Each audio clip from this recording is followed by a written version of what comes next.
Hello everybody, I am really excited because today we're going to read the Horla by Guy de Maupassant, and I got it in this book called Masterpieces of Mystery in 4 volumes, which I got for free from the Project Gutenberg website. I'm going to link to their website and to this book in the description of the video. Oh yeah, small side note, this is a new format I'm going to do, which is just going to be cozy armchair readings. And I'm not going to edit very much or at all if I can help it. So you're gonna hear me make mistakes and go oopsie and correct myself and carry on. I hope that's okay. So without further ado, let's listen to the Horla. May 8th. What a lovely day. I've spent all the morning lying in the grass in front of my house, under the enormous plantain tree which covers it and shades and shelters the whole of it.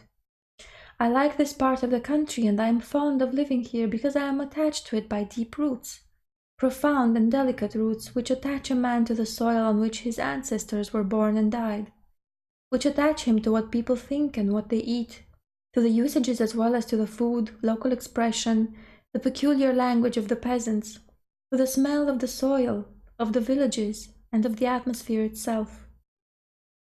I love my house in which I grew up. From my windows I can see the Seine which flows by the side of my garden, on the other side of the road, almost through my grounds.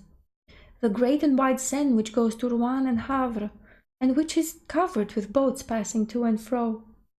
On the left, down yonder, lies Rouen, that large town with its blue roofs, under its pointed Gothic towers. They are innumerable, delicate or broad, dominated by the spire of the cathedral, and full of bells which sound through the blue air on fine mornings, sending their sweet and distant iron clang to me, their metallic sound which the breeze wafts in my direction, now stronger and now weaker, according as the wind is stronger or lighter. What a delicious morning it was! About 11 o'clock, a long line of boats drawn by a steam tug as big as a fly, and which scarcely puffed while emitting its thick smoke, passed my gate. After 2 English schooners, whose red flag fluttered towards the sky, there came a magnificent Brazilian three-master. It was perfectly white and wonderfully clean and shining. I saluted it, I hardly know why, except that the sight of the vessel gave me great pleasure. May 12th. I have had a slight feverish attack for the last few days and I feel ill, or rather, I feel low-spirited. Where do these mysterious influences come which change our happiness into discouragement and our self-confidence into diffidence? One might almost say that the air, the invisible air, is full of unknowable forces whose mysterious presence we have to endure. I wake up in the best spirits, with an inclination to sing in my throat. Why? I go down by the side of the water and suddenly, after walking a short distance, I return home wretched, as if some misfortune were awaiting me there. Why? Is it a cold shiver which, passing over my skin, has upset my nerves and given me low spirits? Is it the form of the clouds, or the color of the sky, or the color of the surrounding objects which is so changeable, which have troubled my thoughts as they passed before my eyes? Who can tell? Everything that surrounds us, everything that we see without looking at it, everything that we touch without knowing it, everything that we handle without feeling it, all that we meet without clearly distinguishing it, has a rapid, surprising, and inexplicable effect upon us and upon our organs, and through them our ideas and on our heart itself. How profound that mystery of the invisible is! We cannot fathom it with our miserable senses, with our eyes which are unable to perceive what is either too small or too great, too near to or too far from us. Neither the inhabitants of a star nor a drop of water, with our ears that deceive us, for they transmit to us the vibrations of the air in sonorous notes. They are fairies who work the miracle of changing that movement into noise, and by that metamorphosis give birth to music, which makes the mute agitation of nature musical, with our sense of smell which is smaller than that of a dog, with our sense of taste which can scarcely distinguish the age of a wine. Oh, if we only had other organs which would work other miracles in our favor, what a number of fresh things we might discover around us. May 16th. I am ill, decidedly. I was so well last month. I am feverish, horribly feverish, or rather I am in a state of feverish enervation, which makes my mind suffer as much as my body. I have without ceasing that horrible sensation of some danger threatening me, that apprehension of some coming misfortune or of approaching death, that presentiment which is, no doubt, an attack of some illness which is still unknown, which germinates in the flesh and in the blood. May 18th. I have just come from consulting my medical man, for I could no longer get any sleep. He found that my pulse was high, my eyes dilated, my nerves highly strung, but no alarming symptoms. I must have a course of shower baths and of bromide of potassium. May 25th. No change. My state is really very peculiar. As the evening comes on, an incomprehensible feeling of disquietude seizes me, just as if night concealed some terrible menace towards me. I dine quickly and then try to read, but I do not understand the words and can scarcely distinguish the letters. Then I walk up and down my drawing room, oppressed by a feeling of confused and irresistible fear, the fear of sleep and fear of my bed. About 10 o'clock I go up to my room. As soon as I have got in, I double lock and bolt it. Am I frightened? Of what? Up till the present time I have been frightened of nothing. I open my cupboards and look under my bed. I listen. To what? How strange it is that a simple feeling of discomfort, impeded or heightened circulation, perhaps the irritation of a nervous thread, a slight congestion, a small disturbance in the imperfect and delicate functions of our living machinery, can turn the most light-hearted of men into a melancholy one, and make a coward of the bravest. Then I go to bed, and I wait for sleep as a man might wait for an executioner. I wait for its coming with dread, and my heart beats and my legs tremble, while my whole body shivers beneath the warmth of the bedclothes, until the moment when I suddenly fall asleep, as one would throw oneself into a pool of stagnant water in order to drown oneself. I do not feel coming over me, as I used to do formerly, this perfidious sleep which is close to me and watching me, which is going to seize me by the hand, to close my eyes and annihilate me. I sleep a long time, 2 or 3 hours perhaps, then a dream, no, a nightmare lays hold on me. I feel that I am in bed and asleep, I feel it and I know it, and I feel also that somebody is coming close to me, is looking at me, touching me, is getting onto my bed, is kneeling on my chest, is taking my neck between his hands and squeezing it with all his might in order to strangle me. I struggle, bound by that terrible powerlessness which paralyzes us in our dreams. I try to cry out, but I cannot. I want to move, I cannot. I try with the most violent efforts, and out of breath, to turn over and throw off this being which is crushing and suffocating me. I cannot. And then suddenly I wake up, shaken and bathed in perspiration. I light a candle and find that I am alone, and after that crisis which occurs every night, I at length fall asleep and slumber tranquilly till morning. June 2nd. My state has grown worse. What is the matter with me? The bromide does me no good, and the shower baths have no effect whatsoever. Sometimes, in order to tire myself out, though I am fatigued enough already, I go for a walk in the forest of Armchair. I used to think at first that the fresh light and soft air, impregnated with the odor of herbs and leaves, would instill new blood into my veins and impart fresh energy to my heart.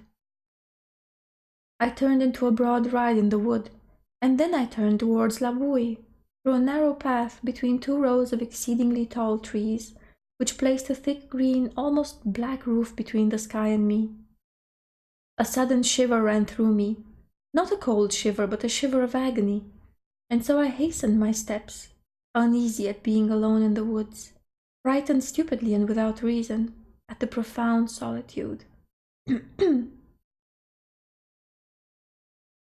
Suddenly it seemed to me as if I were being followed, that somebody was walking at my heels, close, quite close to me, near enough to touch me.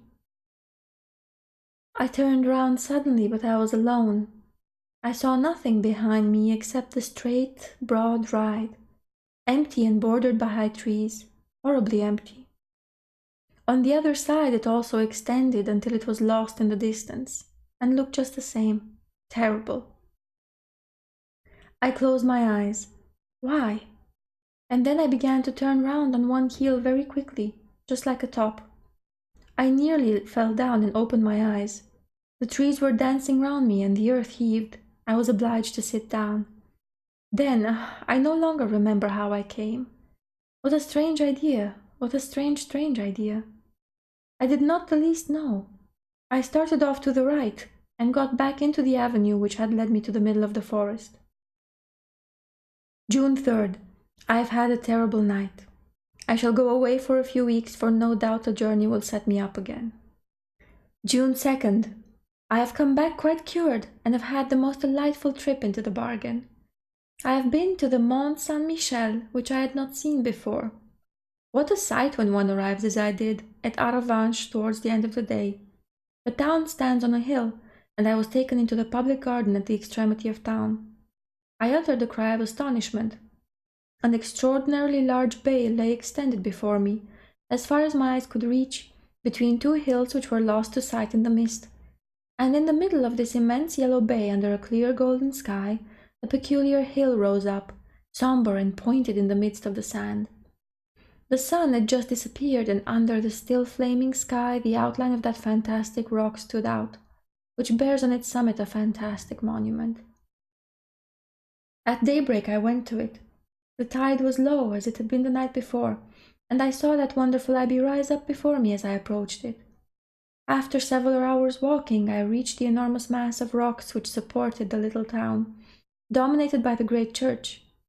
Having climbed the steep and narrow street, I entered the most wonderful Gothic building that had ever been built to God on earth, as large as a town, full of low rooms which seemed buried beneath vaulted roofs, and lofty galleries supported by delicate columns. I entered this gigantic granite jewel, which is as light as a bit of lace, covered with towers, with slender belfries to which spiral staircases ascend, and which raise their strange heads that bristle with chimeras, with devils, with fantastic animals, with monstrous flowers, and which are joined together by finely carved arches to the blue sky by day and to the black by night. When I had reached the summit, I said to the monk who accompanied me, "Father, how happy you must be here!" And he replied, "It is very windy, monsieur." And so we began to talk while watching the rising tide, which ran over the sand and covered it with a steel cuirass. And then the monk told me stories, all the old stories belonging to the place, legends, nothing but legends. One of them struck me forcibly. The country people, those belonging to the Mornet, declare that at night one can hear talking going on in the sand, and that one hears two goats bleat, one with a strong, the other with a weak voice. Incredulous people declare that it is nothing but the cry of seabirds, which occasionally resemble bleatings, which occasionally humans hear. But belated fishermen swear that they have met an old shepherd whose head, which is covered by his cloak, they can never see, wandering on the downs between two tides, round the little town placed so far out of the world, and who is guiding and walking before them, a he-goat with a man's face and a she-goat with a woman's face, and both of them with white hair and talking incessantly, quarrelling in a strange language, and then suddenly ceasing to talk in order to bleat with all their might. "Do you believe it?" I asked the monk. "I scarcely know," he replied, and I continued, "If there are other beings besides ourselves on this earth, how comes it that we have not known it for so long a time? Or why have you not seen them? How is it that I have not seen them?" He replied, "Do we see the 100,000th part of what exists? Look here, there is the wind, which is the strongest force of nature, which knocks men down and blows down buildings, uproots trees, raises the sea into mountains of water, destroys cliffs and casts great ships onto the breakers. The wind which kills, which whistles, which sighs, which roars. Have you ever seen it? And can you see it? It exists for all that, however. I was silent before this simple reasoning. The man was a philosopher, or perhaps a fool. I could not say which exactly, so I held my tongue. What he had said often been in my own thoughts as well. I have slept badly. Certainly there is some feverish influence there, for my coachman is suffering in the same way as I am. When I went back home yesterday, I noticed his singular paleness, and I asked him, "What is the matter with you, Jean?" "The matter is that I never get any rest and my nights devour my days. Since your departure, monsieur, there has been a spell on me. However, the other servants are all well, but I am frightened of having another attack myself." July 4th. I am decidedly taken again, for my old nightmares have returned. Last night I felt somebody leaning on me who was sucking my life from between my lips with his mouth. Yes, he was sucking it out of my neck like a leech would have done. Then he got up, satiated, and I woke up so beaten, crushed and annihilated that I could not move. If this continues for a few days, I shall certainly go away again. July 5th. Have I lost my reason? What has happened? What I saw last night is so strange that my head wanders when I think of it. As I do now every evening, I had locked my door, and then being thirsty, I drank half a glass of water, and I accidentally noticed that the water bottle was full up to the cut glass stopper. Then I went to bed and fell into one of my terrible sleeps, from which I was aroused in about 2 hours by a still more terrible shock. Picture to yourself a sleeping man who is being murdered, and who wakes up with a knife in his chest, and who is rattling in his throat, covered with blood, and who can no longer breathe, and is going to die, and does not understand anything at all about it. There it is. Having recovered my senses, I was thirsty again, so I lit a candle and went to the table on which my water bottle was. I lifted it up and tilted it over my glass, but nothing came out. It was empty. It was completely empty. At first I could not understand it at all, and then suddenly I was seized by such a terrible feeling that I had to sit down, or rather I fell into a chair. Then I sprang up with a bound to look about me, and then I sat down again, overcome by astonishment and fear, in front of the transparent crystal bottle. I looked at it with fixed eyes, trying to conjecture, and my hands trembled. Somebody had drunk the water, but who? I? I, without any doubt. I could surely only be I. In that case, I was a somnambulist. I lived without knowing it, that double mysterious life, which makes us doubt whether there are not two beings in us, or whether a strange, unknowable, and invisible being does not at such moments when our soul is in a state of torpor animate our captive bodies, which obey this other being, as does it ourselves, and more than it does ourselves. Oh, who will understand my horrible agony? Who will understand the emotion of a man who is sound of mind, wide awake, full of sound sense, and who looks in horror at the remains of a little water that has disappeared while he was asleep through the glass of a water bottle? And I remained there until it was daylight, without venturing to go to bed again. July 6th. I'm going mad. Again, all the contents of my water bottle have been drunk during the night, or rather, I have drunk it. But who is I? Is it I? Who could it be? Who? Oh God, am I going mad? Who will save me? July 10th. I have just been through some surprising ordeals.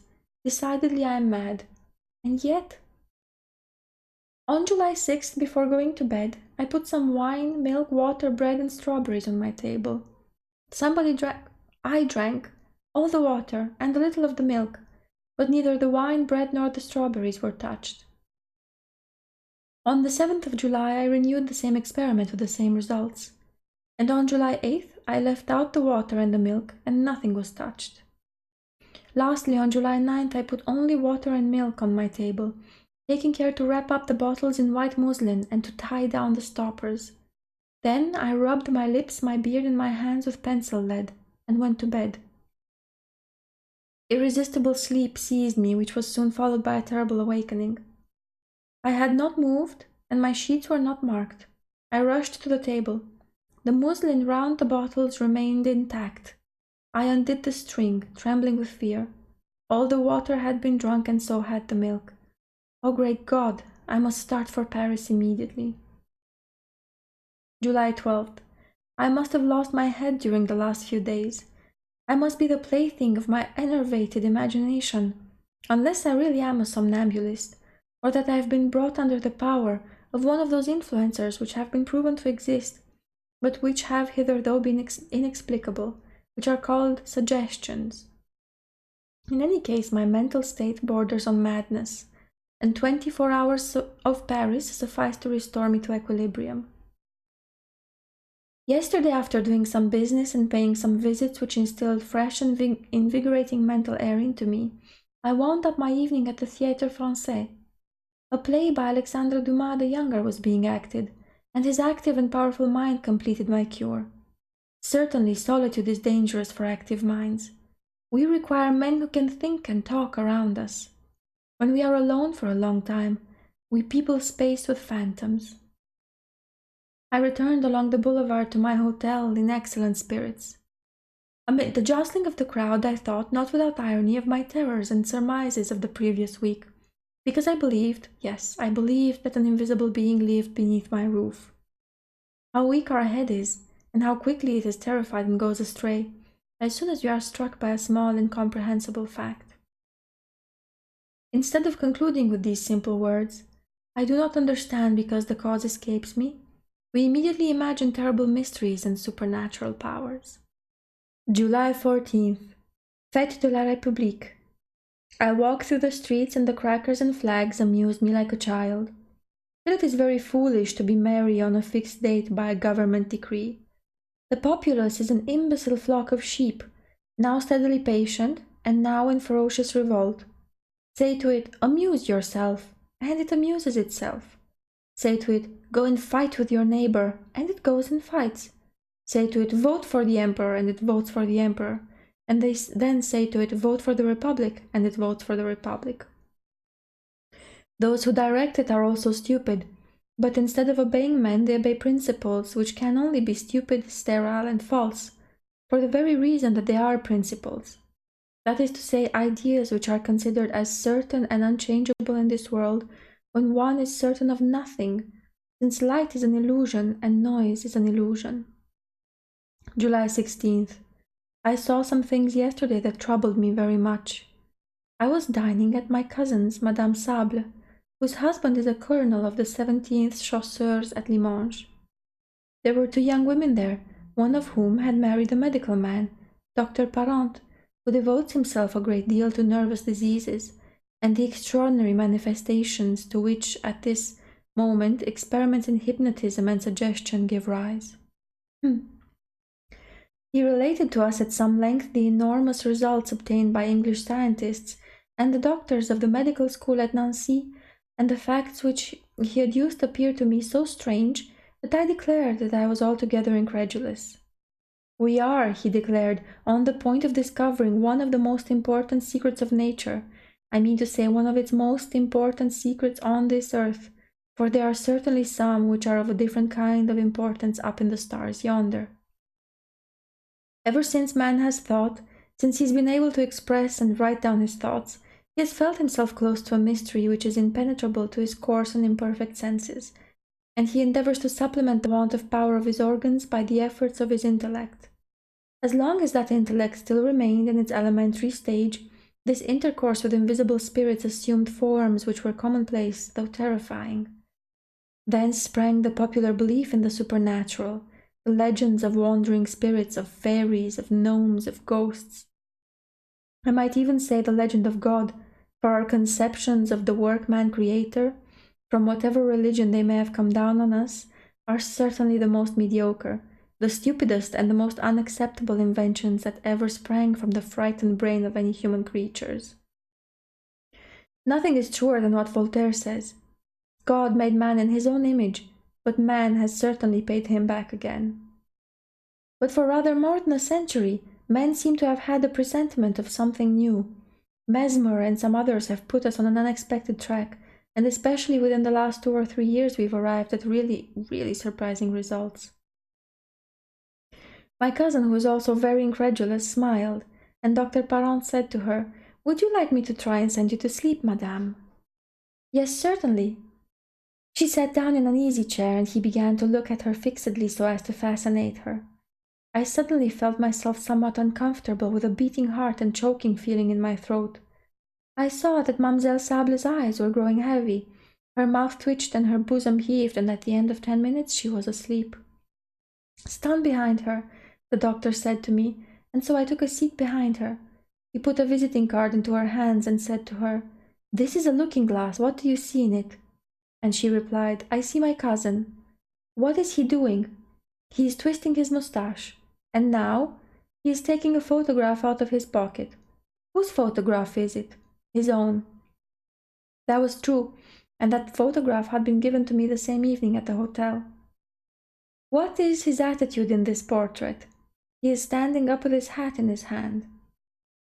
So she saw on that card, on that piece of white pasteboard, as if she had seen it in a looking-glass. The young women were frightened and exclaimed, "This is quite enough, quite enough." But the doctor said to her, authoritatively, "You will get up at 8 o'clock tomorrow morning. Then you will go and call on your cousin at his hotel and ask him to lend you 5,000 francs, which your husband demands of you, and which he will ask for when he sets out on his coming journey." Then he woke her up. On returning to my hotel, I thought over this curious seance, and I was assailed by doubts, not as to my cousin's absolute and undoubted good faith, for I had known her as well as if she had been my own sister ever since she was a child, but as to a possible trick on the doctor's part. Had not he perhaps kept a glass hidden in his hand, which he showed to the young woman in her sleep, at the same time as he did the card? Professional conjurers do things which are just as singular. So I went home and to bed, and this morning at about 8:30 I was awakened by my footman, who said to me, "Madame Sable has been asking to see you immediately, monsieur." So I dressed hastily and went to her. She sat down in some agitation with her eyes on the floor, and without raising her veil she said to me, "My dear cousin, I am going to ask a great favor of you." "What is it, cousin?" "I do not like to tell you, and yet I must. I am in absolute want of 5,000 francs. "What, you?" "Yes, I, or rather my husband, who has asked me to procure them for him." I was so stupefied that I stammered out my answers. I asked myself whether she had not really been making fun of me with Dr. Parent, if it were not merely a well-acted farce which had been gotten up to beforehand. On looking at her attentively, however, my doubts disappeared. She was trembling with grief, so painful was this step to her, and I was sure that her throat was full of sobs. I knew that she was very rich, and so I continued, "What, has not your husband 5,000 francs at his disposal? Come, think, are you sure that he commissioned you to ask me for them?" She hesitated for a few seconds, as if she were making a great effort to search her memory, and then she replied, "Yes, yes, I am quite sure of it." "Has he written to you?" She hesitated again and reflected, and I guessed the torture of her thoughts. She did not know. She only knew that she was to borrow 5,000 francs of me from her husband. So she told a lie. "Yes, yes, he has written to me." "When, pray? You did not mention it to me yesterday." "I received a letter this morning." "Can you show it to me?" "No, no, it contained private matters, things too personal to ourselves. I burnt it." "So your husband runs into debt?" She hesitated again and murmured, "I do not know." Thereupon I said bluntly, "I have not 5,000 francs at my disposal at this moment, my dear cousin." She uttered a kind of cry, as if she were in pain, and said, "Oh, I beseech you to get them for me." She got excited and clasped her hands as if she were praying to me.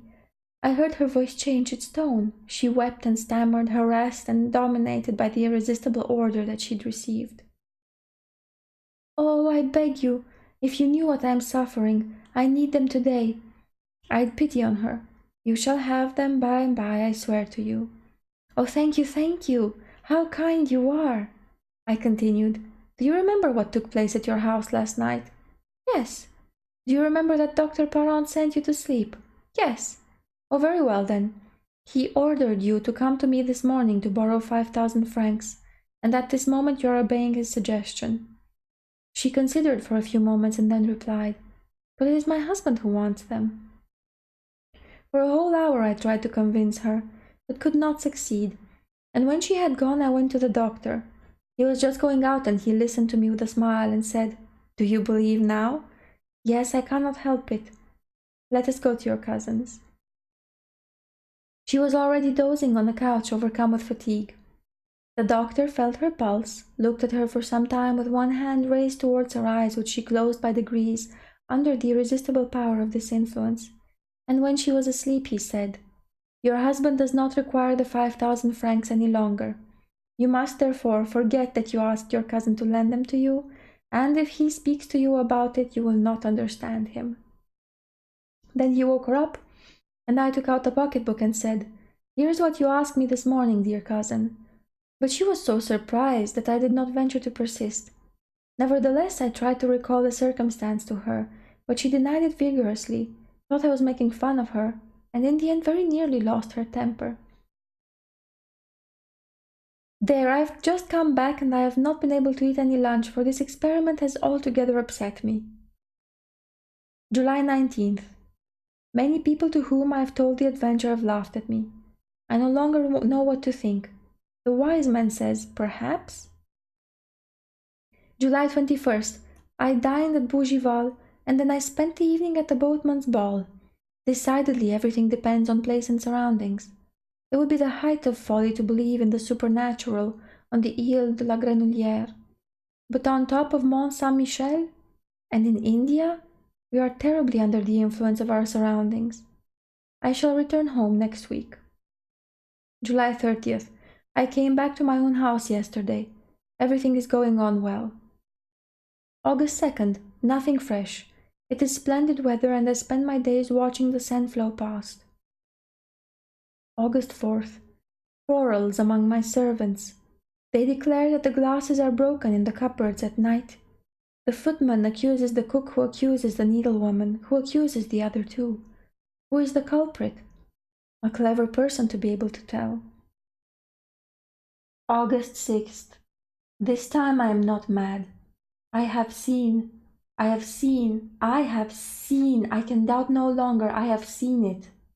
I was walking at 2 o'clock among my rose trees in the full sunlight, in the walk bordered by autumn roses which are beginning to fall. As I stopped to look at Géante de Bataille, which had 3 splendid blossoms, I distinctly saw the stalk of one of the roses bend close to me as if an invisible hand had bent it, and then break as if that hand had picked it. Then the flower raised itself, following the curve which a hand would have described in carrying it towards a mouth, and it remained suspended in the transparent air, all alone and motionless, a terrible red spot 3 yards from my eyes. In desperation I rushed at it to take it. I found nothing. It had disappeared.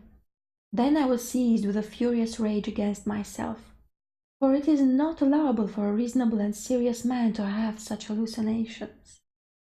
But was it a hallucination? I turned round to look for the stalk, and I found it immediately under the bush, freshly broken between 2 other roses which remained on the branch, and I returned home then, with a much disturbed mind, for I am certain now, as certain as I am of the alteration of day and night, that there exists close to me an invisible being that lives on milk and on water, which can touch objects, take them and change their places, which is consequently endowed with a material nature, although it is impossible to our senses, and which lives, as I do, under my roof. August 7th. I slept tranquilly. He drank the water out of my decanter, but did not disturb my sleep. I ask myself whether I am mad. As I was walking just now in the sun by the riverside, doubts as to my own sanity arose in me. Not vague doubts such as I have had hitherto, but precise and absolute doubts. I have seen mad people, and I have known some who have been quite intelligent, lucid, even clear-sighted in every concern of life except on one point. They spoke clearly, readily, profoundly on everything, when suddenly their thoughts struck upon the breakers of their madness and broke the pieces there, and were dispersed and foundered in that furious and terrible sea, full of bounding waves, fogs and squalls, which is called madness. I certainly should think that I was mad, absolutely mad, if I were not conscious, did not perfectly know my state, if I did fathom it by analyzing it to the most complete lucidity. I should in fact be a reasonable man who was laboring under a hallucination. Some unknown disturbance must have excited in my brain, one of those disturbances which psychologists of the present day try to note and to fix precisely, and that disturbance must have caused a profound gulf in my mind and in the order and logic of my ideas. Similar phenomena occur in dreams, which lead us through the most unlikely phantasmagoria, without causing us any surprise, because our verifying apparatus and our sense of control has gone to sleep, while our imaginative faculty wakes and works. Is it not possible that one of the imperceptible keys of the cerebral fingerboard has been paralyzed in me? Some men lose the recollection of proper names, or of verbs, or of numbers, or merely of dates, in consequence of an accident. The localization of all the particles of thought has been proved nowadays. What then would there be surprising in the fact that my faculty of controlling the unreality of certain hallucinations should be destroyed for the time being? I thought of all this as I walked by the side of the water. The sun was shining brightly on the river and made earth delightful, while it filled my looks with love for life, for the swallows whose agility is always delightful in my eyes, for the plants by the riverside, whose rustling is a pleasure to my ears. By degrees, however, an inexplicable feeling of discomfort seized me. It seemed to me as if some unknown force were numbing and stopping me, were preventing me from going further, were calling me back. I felt that painful wish to return which oppresses you when you have left a beloved invalid at home, and when you are seized by a presentiment that he is worse. I therefore returned in spite of myself, feeling certain that I should find some bad news awaiting me, a letter or a telegram. There was nothing, however, and I was more surprised and uneasy than if I had had another fantastic vision. August 8th. I spent a terrible evening yesterday. He does not show himself any more, but I feel that he is near me, watching me, looking at me, penetrating and dominating me, and more redoubtable when he hides himself thus than if he were to manifest his constant and invisible presence by supernatural phenomena. However, I slept. August 9th. Nothing, but I am afraid. August 10th. Nothing. What will happen tomorrow? August 11th. Still nothing. I cannot stop at home with this fear hanging over me and these thoughts in my mind. I shall go away. August 12th. 10 o'clock at night. All day long I've been trying to get away, and have not been able. I wish to accomplish this simple and easy act of liberty, go out, get into my carriage in order to go to Rouen, and I have not been able to do it. What is the reason? August 13th. When one is attacked by certain maladies, all the springs of our physical being appear to be broken, all our energy is destroyed, all our muscles relaxed, our bones to have become as soft as our flesh, and our blood as liquid as water. I am experiencing that in my moral being in a strange and distressing manner. I have no longer any strength, any courage, any self-control, nor even any power to set my own will in motion.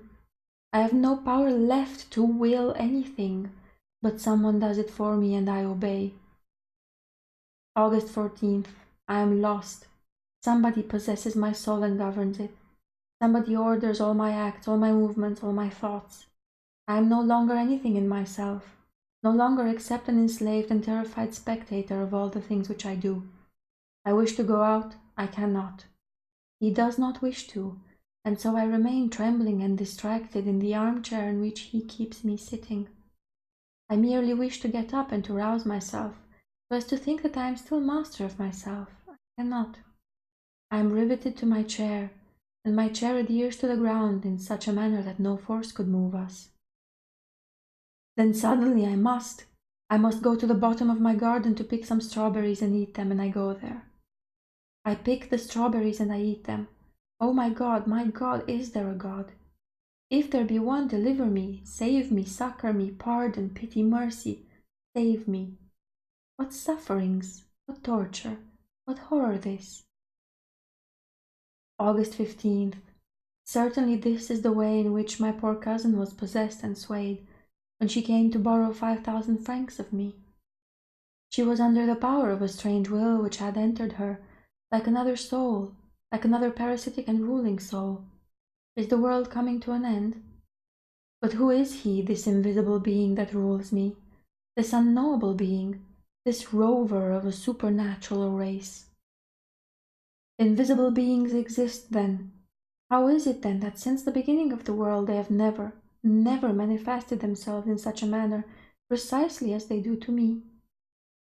I have never read anything which resembles what goes on in my house. Oh, if I could only leave it, if I could only go away and flee so as never to return, I would be saved. But I cannot. August 16th. I managed to escape today for 2 hours, like a prisoner who finds the door of his dungeon accidentally open. I suddenly felt that I was free and that he was away, and so I gave orders to put the horses in as quickly as possible, and I drove to Rouen. Oh, how delightful to be able to say to a man who obeyed you, "Go to Rouen." I made him pull up before the library, and I begged them to lend me Dr. Hermann Herestau's treatise on the unknown inhabitants of the ancient and modern world. Then, as I was getting into my carriage, I intended to say, "To the railway station." But instead of this I shouted, I did not say, but shouted, in such a loud voice that all the passers-by turned around, "Home!"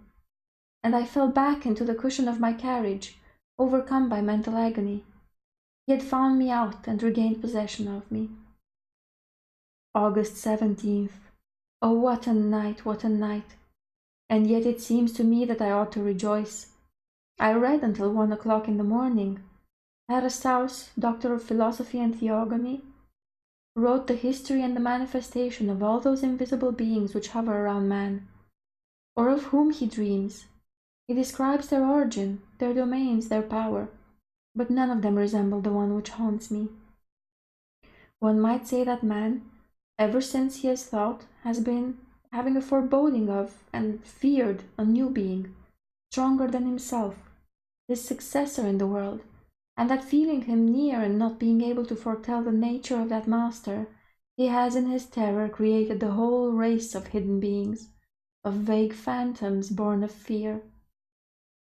Having therefore read until 1 o'clock in the morning, I went and sat down at the open window, in order to cool my forehead and my thoughts, in the calm night air. It was very pleasant and warm. How I should have enjoyed such a night formerly! There was no moon, but the stars darted out their rays in the dark heavens. Who inhabits these worlds? What forms, what living beings, what animals are there yonder? What do those who are thinkers in those distant worlds know more than we do? What can they do more than we can? What do they see which we do not know? Will not one of them some day or other, traversing space, appear on our earth to conquer it, just as the Norsemen formerly crossed the sea in order to subjugate nations more feeble than themselves? We are so weak, so unarmed, so ignorant, so small, we who live on this particle of mud which turns round in a drop of water. I fell asleep, dreaming thus in the cool night air, and then, having slept for about 3/4 of an hour, I opened my eyes without moving, awakened by I know not what confused and strange sensation. At first I saw nothing, and then suddenly it appeared to me as if a page of a book which had remained open on the table turned over its own accord. Not a breath of air had come in at my window, and I was surprised and waited. In about 4 minutes yes, I saw with my own eyes another page lift itself up and fall down on the others, as if a finger had turned it over. My armchair was empty, appeared empty, but I knew that he was there, he, and sitting in my place, and that he was reading. With a furious bound, the bound of an enraged wild beast that wishes to disembowel its tamer, I crossed my room to seize him, to strangle him, to kill him, but before I could reach it, my chair fell over as if somebody had run away from me. My table rocked, my lamp fell and went out, and my window closed, as if some thief had been surprised and had fled out into the night, shutting it behind him. So he had run away. He had been afraid. He, afraid of me. So, tomorrow, or later, some day or other, I should be able to hold him in my clutches and crush him against the ground. Do not dogs occasionally bite and strangle their masters? August 18th. I have been thinking the whole day long. Oh, yes, I will obey him, follow his impulses, fulfill all his wishes, show myself humble, submissive, a coward. He is the stronger, but an hour will come. August 19th. I know all. I've just read the following in the Revue du Monde Scientifique. A curious piece of news comes to us from Rio de Janeiro. Madness, an epidemic of madness, which may be compared to that contagious madness which attacked the people of Europe in the Middle Ages, is at this moment raging in the province of São Paulo. The frightened inhabitants are leaving their houses, deserting their villages, abandoning their land, saying that they are pursued, possessed, governed like human cattle by invisible though tangible beings, a species of vampire who feed on their life while they are asleep, and who besides drink water and milk without appearing to touch any other nourishment. Professor Dom Pedro Enriquez, accompanied by several medical savants, has gone to the province of São Paulo in order to study the origin and the manifestations of this surprising madness on the spot, and to propose such measures to the emperor as may appear to him to be the most fitted to restore the mad population to reason. I remember now that fine Brazilian three-master which passed in front of my windows as it was going up the Seine on the 8th of last May. I thought it looked so pretty, so white and bright. That being was on board with her, coming from there where its race sprang from, and it saw me. It saw my house, which was also white, and it sprang from the ship onto land. Good heavens! Now I know, I can divine. The reign of man is over, and he has come.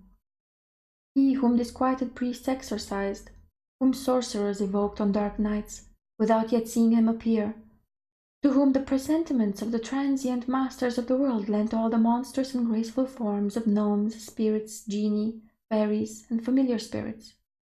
After the coarse conceptions of primitive fear, more clear-sighted men foresaw it more clearly. Mesmer divined him, and 10 years ago physicians accurately discovered the nature of his power, even before he exercised it himself. They played with that weapon of the new lord, the sway of a mysterious will over the human soul, which had become enslaved. They call it magnetism, hypnotism, suggestion. What do I know? I have seen them amusing themselves like impudent children with this horrible power. Woe to us! Woe to man! He has come. What does he call himself? I fancy that he is shouting out his name to me and I do not hear him. Yes, he is shouting it out. I am listening. I cannot repeat it. Horla.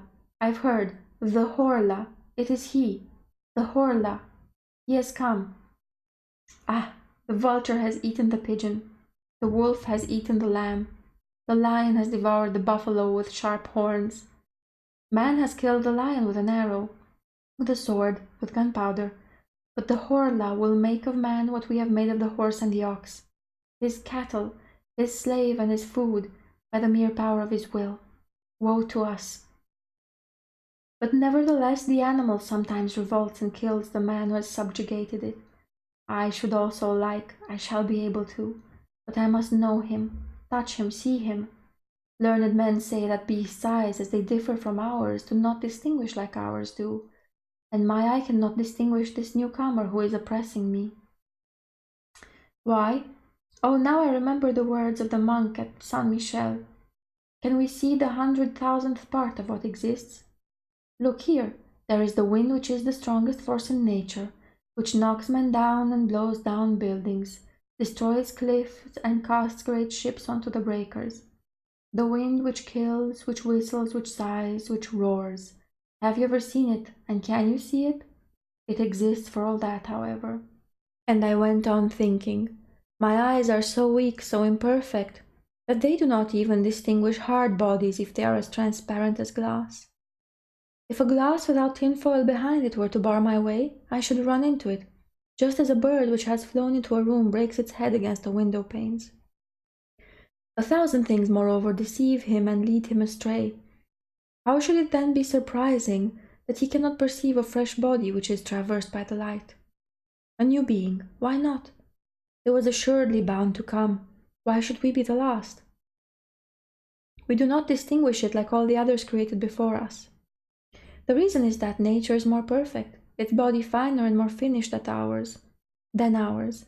That ours is so weak, so awkwardly conceived, encumbered with organs that are always tired, always on the strain like locks that are too complicated, which lives like a plant and like a beast, nourishing itself with difficulty on air, herbs, and flesh, an animal machine which is a prey to maladies, to malformations, to decay, broken-winded, badly regulated, simple and eccentric, ingenuinely badly made, a coarse and a delicate work, the outline of a being which might become intelligent and grand.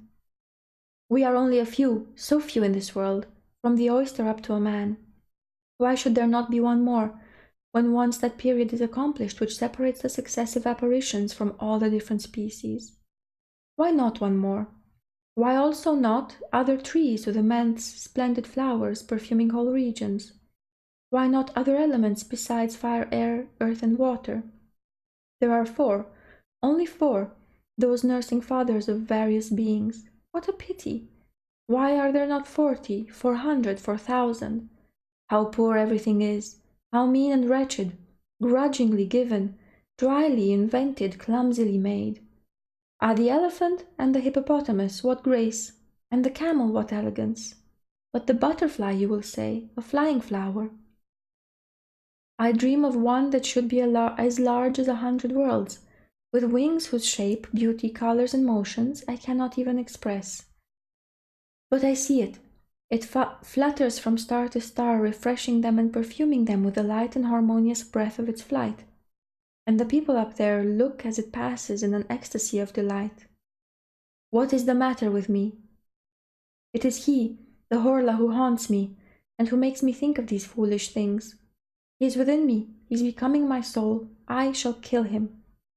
August 19th. I shall kill him. I have seen him. Yesterday I sat down at my table and pretended to write very assiduously. I knew quite well that he would come prowling round me, quite close to me, so close that I might perhaps be able to touch him, to seize him. And then I should have the strength of desperation. I should have my hands, my knees, my chest, my forehead, my teeth to strangle him, to crush him, to bite him, to tear him to pieces. And I watched for him with all my overexcited organs. I had lighted my 2 lamps and the 8 wax candles on my mantelpiece, as if by this light I could have discovered him. My bed, my old oak bed with its columns, was opposite to me. On my right was the fireplace, on my left the door, which was carefully closed, and I had left it open for some time in order to attract him. Behind me was a very high wardrobe with a looking-glass in it, which served me to make my toilet every day, and in which I was in the habit of looking at myself from head to foot every time I passed it. So I pretended to be writing in order to deceive him, for he also was watching me, and suddenly I was certain that he was reading over my shoulder, that he was there almost touching my ear.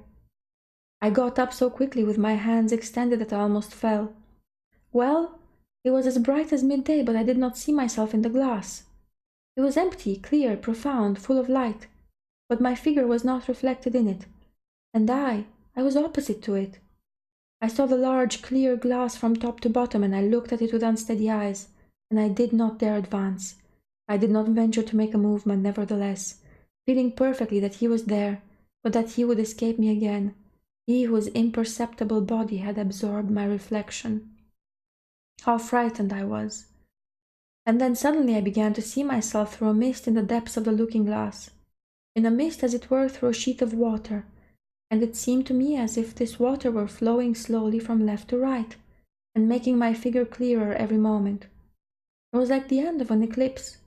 Whatever it was that hid me did not appear to possess any clearly defined outlines, but a sort of opaque transparency which gradually grew clearer. At last I was able to distinguish myself completely, as I do every day when I look at myself. I had seen it, and the horror of it remained with me and makes me shudder even now. August 20th. How could I kill it as I could not get hold of it? Poison? But it would see me mix it with the water, and then would our poisons have any effect on its impalpable body? No doubt about that matter. Then, August 21st. I sent for a blacksmith from Rouen and ordered iron shutters of him for my room, such as some private hotels in Paris have on the ground floor, for fear of thieves, and he is going to make me a similar door as well. I've made myself out as a coward, but I do not care about that. September 10th. Rouen, Hotel Continental. It's done, but is he dead? My mind is thoroughly upset by what I have seen. Well then, yesterday, the locksmith had put on the iron shutters and door. I left everything open until midnight, although it was getting cold. Suddenly I felt that he was there, and joy, mad joy, took possession of me. I got up softly, and I walked to the right and left for some time so that he might not guess anything. Then I took off my boots and put up my slippers carelessly. Then I fastened the iron shutters, and going back to the door I quickly double-locked it with a padlock, putting the key in my pocket. Suddenly I noticed that he was moving restlessly round me, that in his turn he was frightened and was ordering me to let him out. I nearly yielded, though I did not yet, but putting my back to the door I half opened it, just enough to allow me to go out backward, and as I am very tall my head touched the lintel. I was sure that he had not been able to escape, and I shut him up quite alone. Quite alone. What happiness! I had him fast. Then I ran downstairs in the drawing room, which was under my bedroom. I took 2 lamps and I poured all the oil onto the carpet, the furniture, everywhere. Then I set fire to it and made my escape after having carefully double-locked the door. I went and hid myself at the bottom of the garden in a clump of laurel bushes. How long it was! How long it was! Everything was dark, silent, motionless.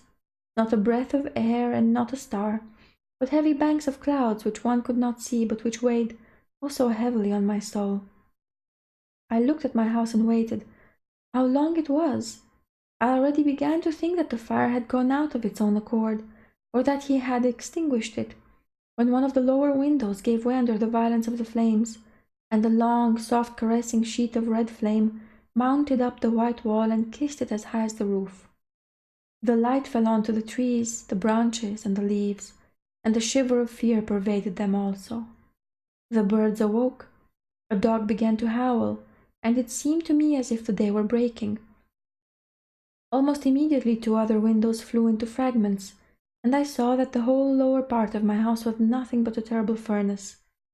But a cry, a horrible, shrill, heart-rending cry, a woman's cry, sounded through the night, and 2 garret windows were open. I had forgotten the servants. I saw the terror-struck faces and their frantically waving arms. Then, overwhelmed with horror, I set off to run to the village, shouting, "Help! Help! Fire! Fire!" I met some people who were already coming onto the scene, and I went back with them to see. By this time the house was nothing but a horrible and magnificent funeral pyre, a monstrous funeral pyre which lit up the whole country, a funeral pyre where men were burning, and where he was burning also. He, my prisoner, that new being, he, the new master, the Horla. Suddenly the whole roof fell in between the walls, and a volcano of flame darted up to the sky. Through all the windows which opened onto the furnace I saw the flames darting, and I thought he was there, in that kiln, dead. Dead? Perhaps? His body? Was not his body, which was transparent, indestructible by such means as would kill ours? If he was not dead? Perhaps time alone has power over that invisible and redoubtable being. Why this transparent, unrecognizable body, this body belonging to a spirit, if it also had to fear ills, infirmities, and premature destruction? Premature destruction. All human terror springs from that. After man the Horla, after him who can die every day, at any hour, at any moment, by any accident, he came who was only to die at his own proper hour and minute, because he had touched the limits of his existence. No, without any doubt he is not dead. Then, I suppose, I must kill myself. Thank you all for watching.